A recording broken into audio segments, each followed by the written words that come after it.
Good morning, everyone. Welcome back to 10 Minutes Daily Cafe Chat. It is Friday morning, January 16th. I am Emily. And I am Lisa. Happy Friday, everyone. We made it through another week. Can I get a round of applause? Clap, clap, clap. You made it, Lisa. The weekend is practically knocking on the door. I am ready to welcome it with open arms. I might actually sleep for 48 hours straight. Don't sleep too long. Before you run off into the sunset with the weekend, we have 3 really interesting stories today. Make them good, Emily. I want to end the week on a high note, or at least an interesting note. How about a mix? Google trying to reinvent email with AI, a super flu in New York, and a warning about your favorite protein snack. Super flu? Sounds like a Marvel villain. And don't you dare come for my meat sticks. They are my Friday treat. We'll see about that. But first, keyword quiz. Today's keyword is carcinogen. C-A-R-C-I-N-O-G-E-N. Carcinogen. That sounds like something I'd find in a lab, not my snack bag.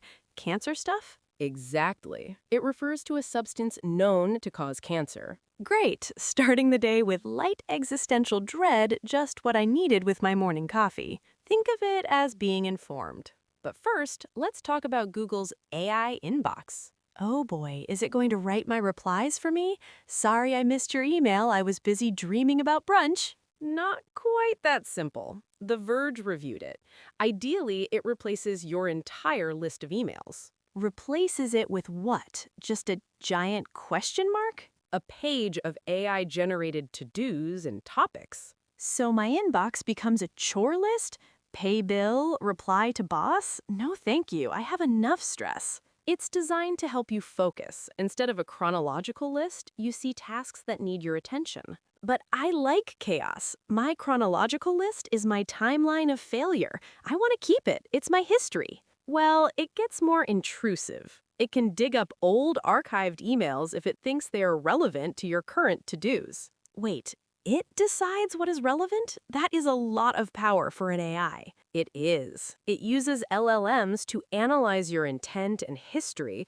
It's like having a very nosy personal assistant. A nosy assistant who never leaves and knows everything about me?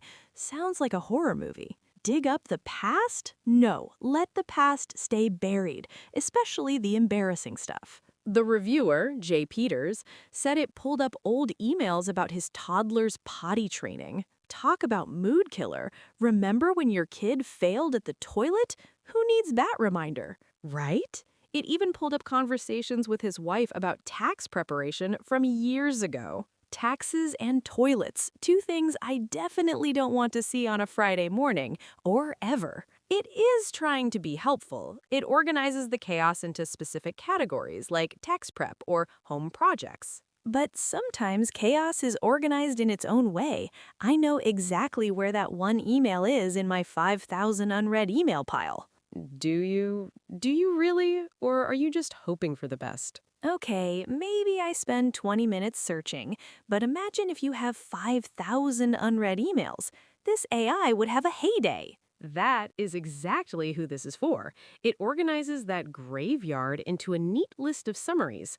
You have 500 emails about 20% off sales. Okay, that part sounds nice. Being able to see spam summarized as things you will never buy would be great. Exactly. Speed cleaning your digital life. That is a huge benefit. But what if it groups something important with the spam, like a coupon for 50% off pizza? That's a tragedy. It doesn't delete, it just groups. But the reviewer noted that if you're already organized, it's not that useful.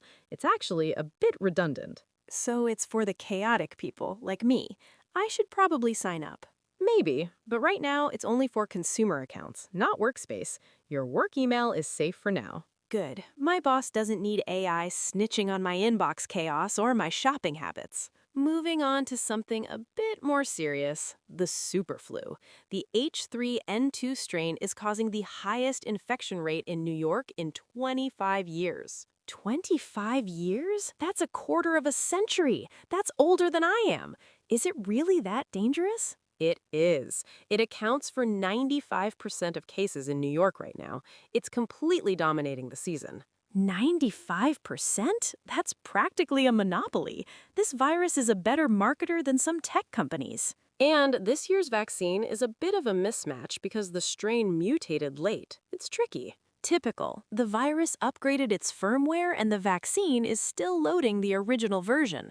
Symptoms: The usual misery, fever, cough, aches. But there's one weird symptom being reported that's turning heads. Is it the kind of symptoms where you start speaking in tongues? Not quite that dramatic, but still very unpleasant. Weird how? Like growing a third arm or glowing in the dark? Vomiting yellow bile. Yellow bile? Emily, I'm eating. Why do you always do this to me? That is disgusting. Sorry, but it suppresses appetite so much that people vomit on an empty stomach. It's very intense. That is horrific.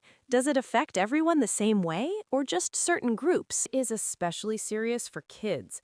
2 children have already died in NYC, which is devastating. That is heartbreaking. Flu is no joke for little ones. We often forget how serious it can be. It causes complications like bacterial pneumonia, too. In Staten Island alone, hospital admissions jumped to 130 in just 1 week. 130? That is a huge spike for one area. Are they bringing masks back to stop the spread? Some hospitals are requiring them for visitors again, just to be safe and protect the vulnerable patients. I remember the mask days.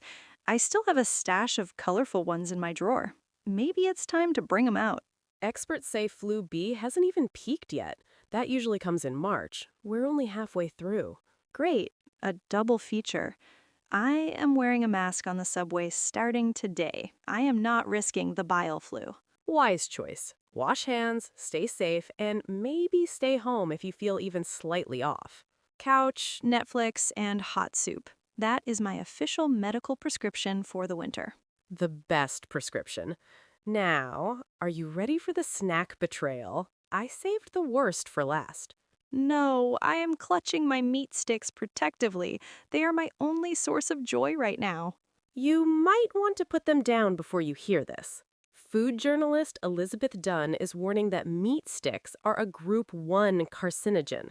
There's the word. Carcinogen. I knew it. But Group 1? That sounds like the top tier of bad things. It is. It's the same category as tobacco and asbestos, things we know for a fact cause cancer. You're telling me my beef jerky is basically a cigarette in snack form? That's insane. In terms of classification by the WHO, yes, there's sufficient evidence that processed meat causes cancer. But the package says 20 grams protein. It looks so healthy. We're in a protein boom right now. That is exactly the problem. Meat consumption has risen to 117 kilograms per person in 2023. We're eating more meat than ever. 117 kilograms? That's a lot of cows. We're practically carnivores at this point. We are. We're obsessed with protein because we think it's the key to everything.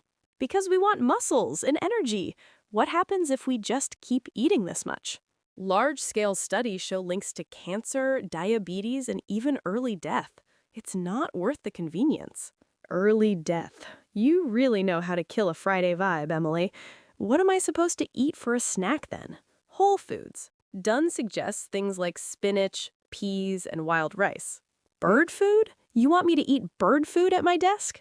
Or even hemp seeds and chia seeds. They're packed with protein and much safer. Spinach. Like Popeye? A cup of spinach only has, 5 grams of protein? That's nothing. Exactly 5 grams. So you need to eat more of it or combine it with other things. But it's much safer for your body. But I would have to eat a bucket of spinach to match 1 meat stick. I'm not a rabbit, Emily. You probably don't need as much protein as you think. Most Americans already meet the recommended amount through normal meals. But I want to be swole. I want people to be intimidated by my biceps. You can be swole and peas. Look at gorillas. They're vegetarian and they are absolutely ripped. They don't eat meat sticks. That is actually a solid argument. Gorillas are very swole. I've never seen a gorilla eat beef jerky. See? So maybe swap the daily meat stick for some almonds or a Greek yogurt. Fine. I'll diversify my protein portfolio, but I'm keeping one emergency jerky just in case. Dealing with meat stick withdrawal already? It's been 2 minutes. 2 minutes? It feels like an eternity in protein-deprived time. You're being dramatic. It's just a snack, Lisa. It is for emotional support and flavor support. Lentils don't taste like barbecue. I suppose I can't argue with flavor support, but seriously, look into the plant-based options. I'll look, but I'm not making any promises. Maybe I'll find a barbecue-flavored pea. Fair enough. Moderation is the key word here. Let's recap what we learned today before you go buy a crate of spinach. First, Google wants to turn us into efficient robots and remind us of potty training failures while they organize our chaos. It's organizing your digital life whether you like the reminders or not. Second, the superflu brings yellow bile and resists the vaccine. Stay safe and masked up, NYC. Wash hands and protect the kids. It's a nasty strain this year. And third, my beloved meat sticks are Group 1 carcinogens. Time to start eating like a gorilla or a very strong rabbit. And spinach is finally having its moment. Our keyword was carcinogen. A substance that causes cancer. A word to avoid in your food, but maybe keep in your vocabulary. We covered a lot today. Listeners, would you trust AI to organize your life, and what is your favorite plant-based protein source? Help me replace my jerky. I need ideas. Have a safe, healthy, and fun weekend, everyone.